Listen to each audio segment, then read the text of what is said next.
Members of the Congress, it is my great privilege, and I deem it a high honor and personal privilege, to present to you Her Excellency Corazon Aquino, President of the Republic of the Philippines.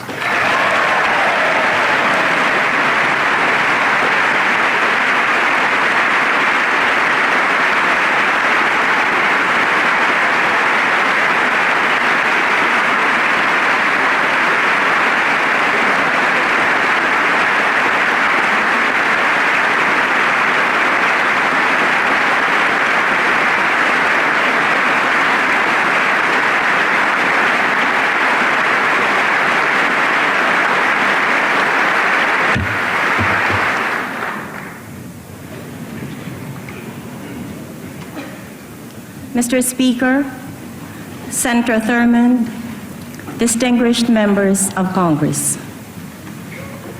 3 years ago, I left America in grief to bury my husband, Ninoy Aquino. I thought I had left it also to lay to rest his restless dream of Philippine freedom. Today, I have returned as the President of a free people.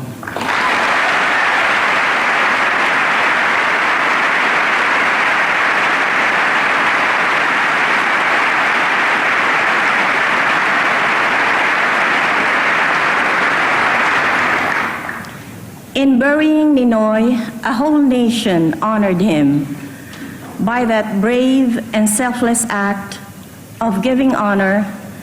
A nation in shame recovered its own.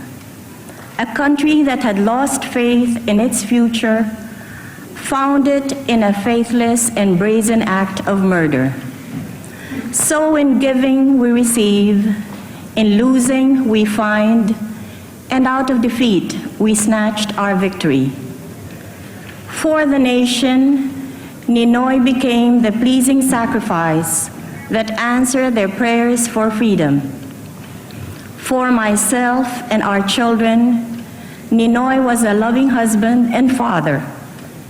His loss 3 times in our lives was always a deep and painful one.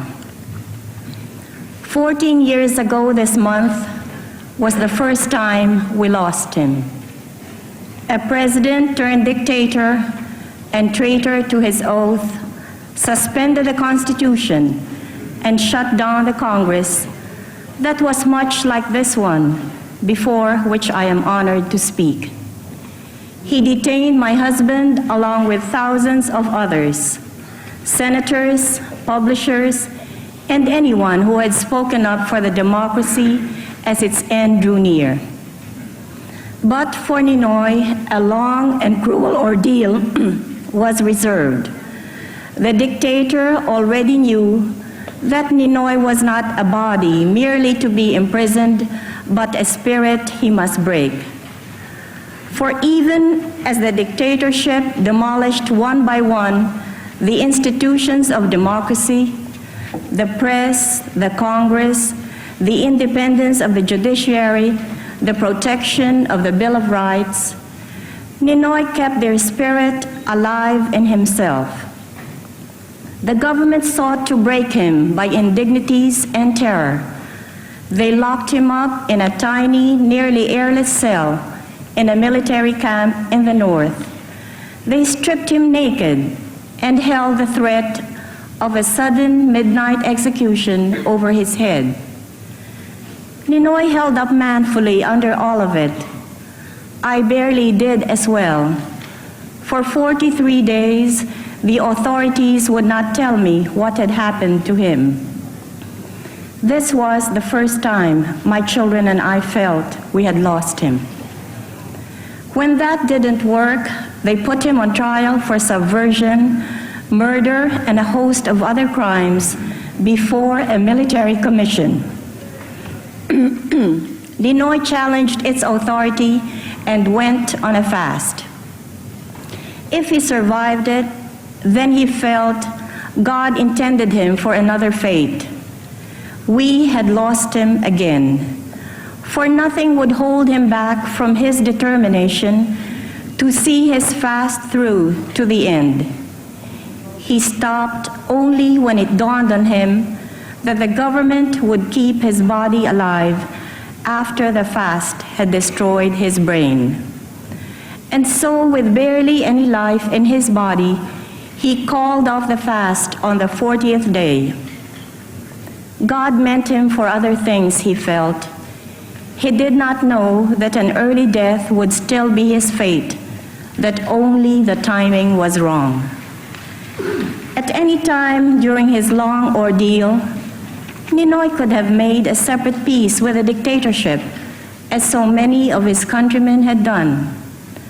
But the spirit of democracy that inheres in our race and animates this chamber could not be allowed to die.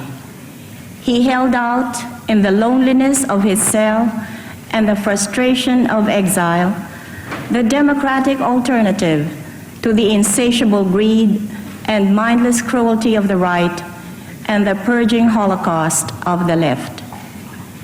And then we lost him irrevocably and more painfully than in the past. The news came to us in Boston. It had to be after the 3 happiest years of our lives together. But his death was my country's resurrection in the courage and faith by which alone they could be free again. The dictator had called him a nobody, yet 2 million people threw aside their passivity and fear and escorted him to his grave. And so began the revolution that has brought me to democracy's most famous home, the Congress of the United States.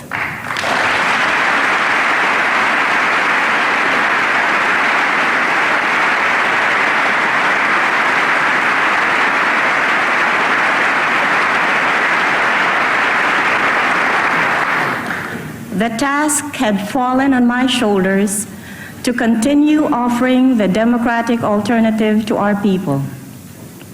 Archibald MacLeish had said that democracy must be defended by arms when it is attacked by arms, and by truth when it is attacked by lies. He failed to say how it shall be won. I held fast to Ninoy's conviction that it must be by the ways of democracy. I held out for participation in the 1984 election the dictatorship called, even if I knew it would be rigged. I was warned by the lawyers of the opposition that I ran the grave risk of legitimizing the foregone results of elections that were clearly going to be fraudulent. But I was not fighting for lawyers, but for the people, in whose intelligence I had implicit faith. By the exercise of democracy, even in a dictatorship, they would be prepared for democracy when it came. And then also, it was the only way I knew by which we could measure our power, even in the terms dictated by the dictatorship. The people vindicated me in an election shamefully marked by government thuggery and fraud. The opposition swept the elections, garnering a clear majority of the votes, even if they ended up, thanks to a corrupt Commission on Elections, with barely a third of the seats in Parliament. Now I knew our power. Last year, in an excess of arrogance, the dictatorship called for its doom in a snap election. The people obliged.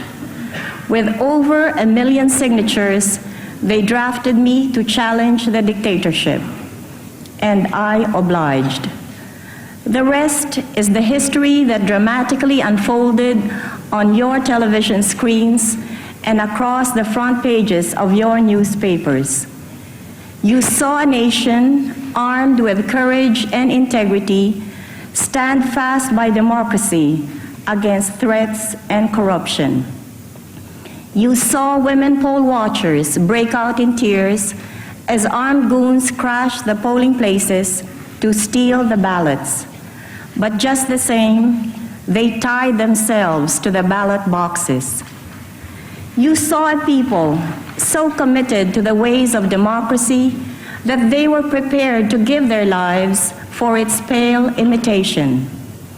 At the end of the day, before another wave of fraud could distort the results, I announced the people's victory.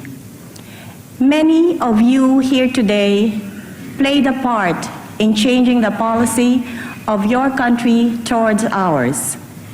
We, the Filipinos, thank each of you for what you did, for balancing America's strategic interests against human concerns, illuminates the American vision of the world.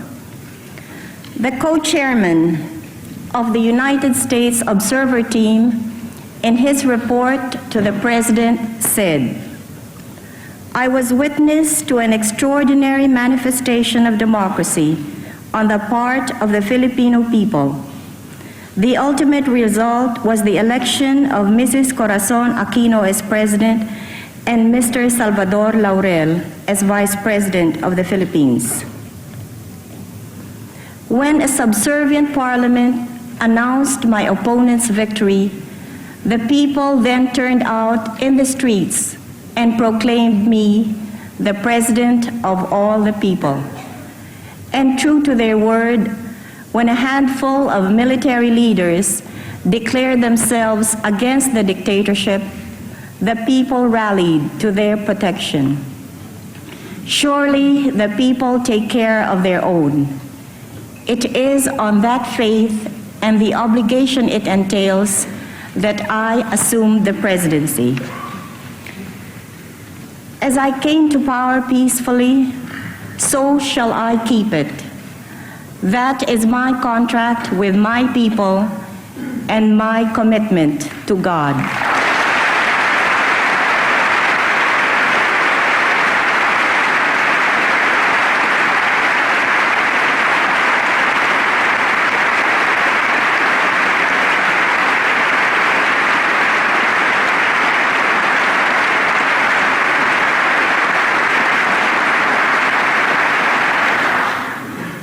He had willed that the blood drawn with the lash shall not in my country be paid by blood drawn by the sword, but by the tearful joy of reconciliation.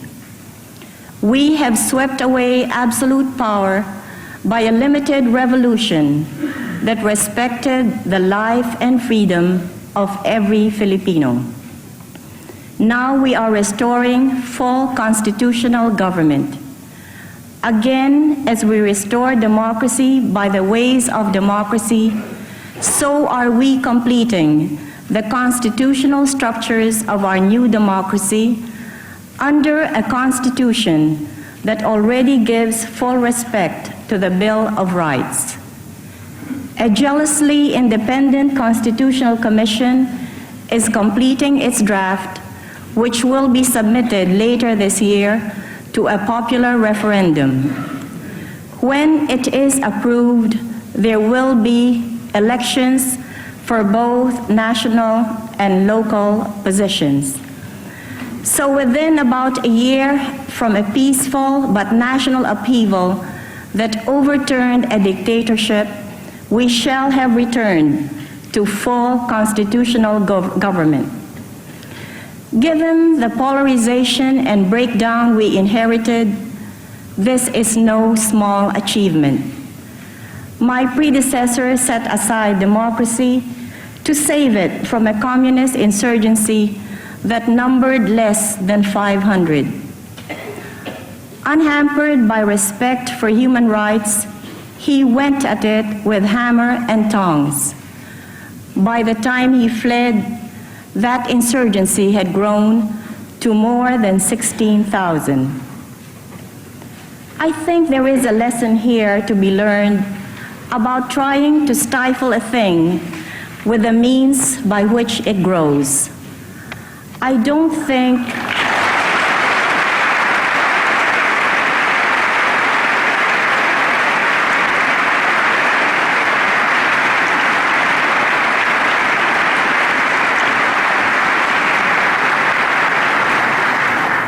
I don't think anybody in or outside our country concerned for a democratic and open Philippines doubts what must be done. Through political initiatives and local reintegration programs, we must seek to bring the insurgents down from the hills, and by economic progress and justice, show them that which the best intentioned among them fight. As president of all my people, I will not betray the cause of peace by which I came to power.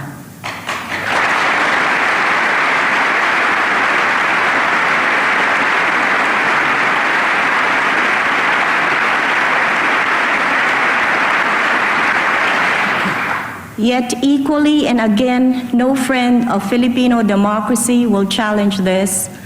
I will not stand by and allow an insurgent leadership to spurn our offer of peace and kill our young soldiers and threaten our new freedom.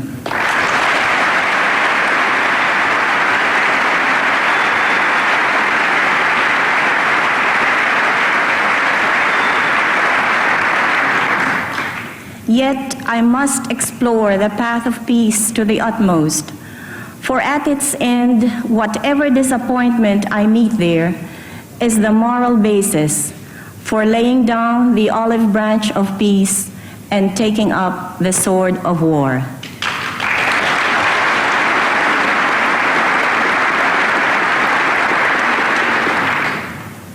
Still, should it come to that, I will not waver from the course laid down by your great liberator.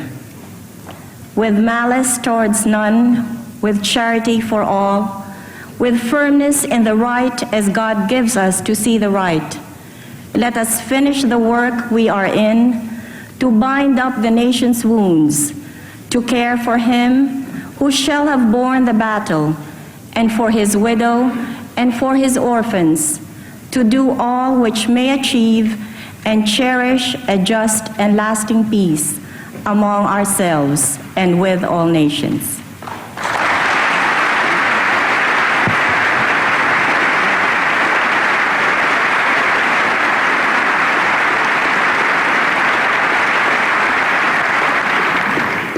Like Abraham Lincoln, I understand that force may be necessary before mercy. Like Lincoln, I don't relish it. Yet I will do whatever it takes to defend the integrity and freedom of my country.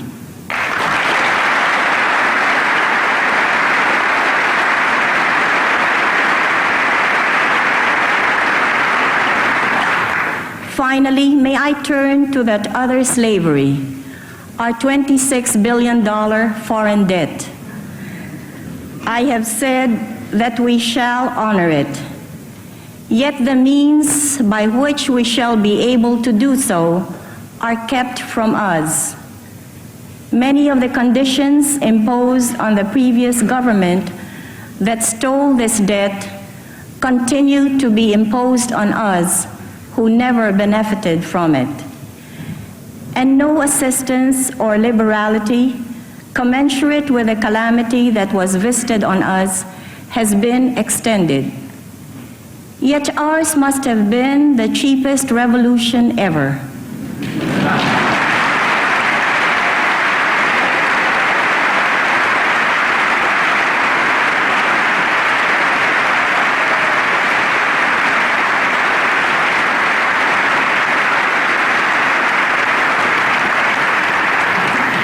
With little help from others, we Filipinos fulfilled the first and most difficult condition of the debt negotiation, the full restoration of democracy and responsible government.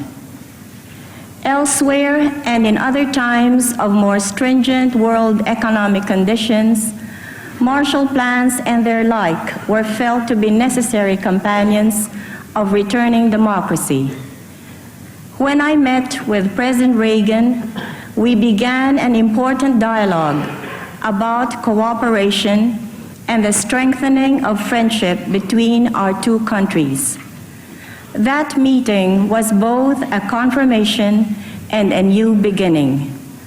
I am sure it will lead to positive results in all areas of common concern. Today, we face the aspiration of a people who had known so much poverty and massive unemployment for the past 14 years, and yet offer their lives for the abstraction of democracy. Wherever I went in the campaign, slum area or impoverished village, they came to me with one cry: democracy. Not food, although they clearly needed it, but democracy. Not work, although they surely wanted it, but democracy. Not money, for they gave what little they had to my campaign. They didn't expect me to work a miracle that would instantly put food into their mouths, clothes on their back, education in their children, and give them work that will put dignity in their lives. But I feel the pressing obligation to respond quickly as the leader of a people so deserving of all these things.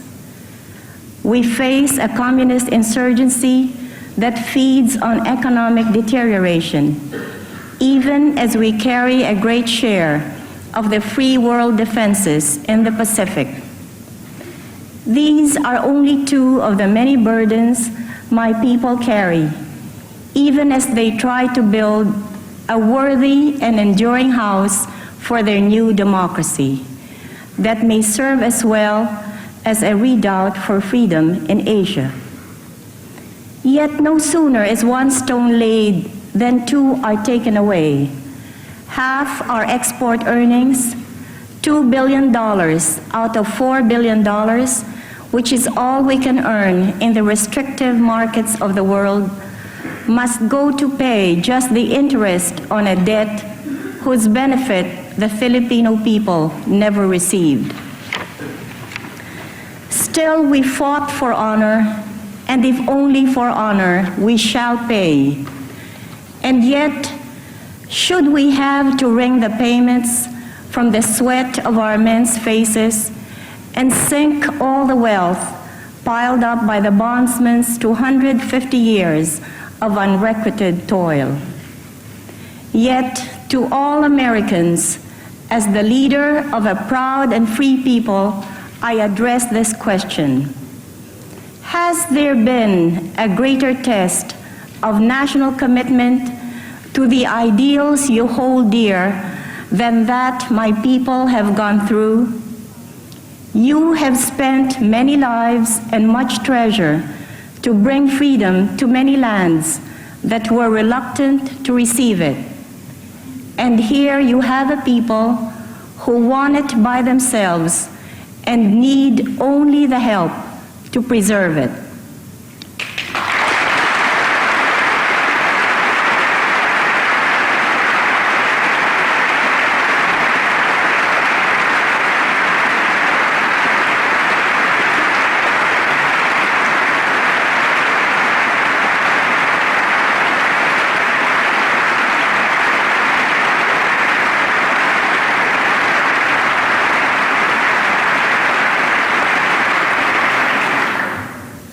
Years ago, I said, "Thank you, America, for the haven from oppression and the home you gave Ninoy, myself, and our children, and for the 3 happiest years of our lives together." Today, I say, join us, America, as we build a new home for democracy, another haven for the oppressed, so it may stand as a shining testament of our two nations' commitment to freedom.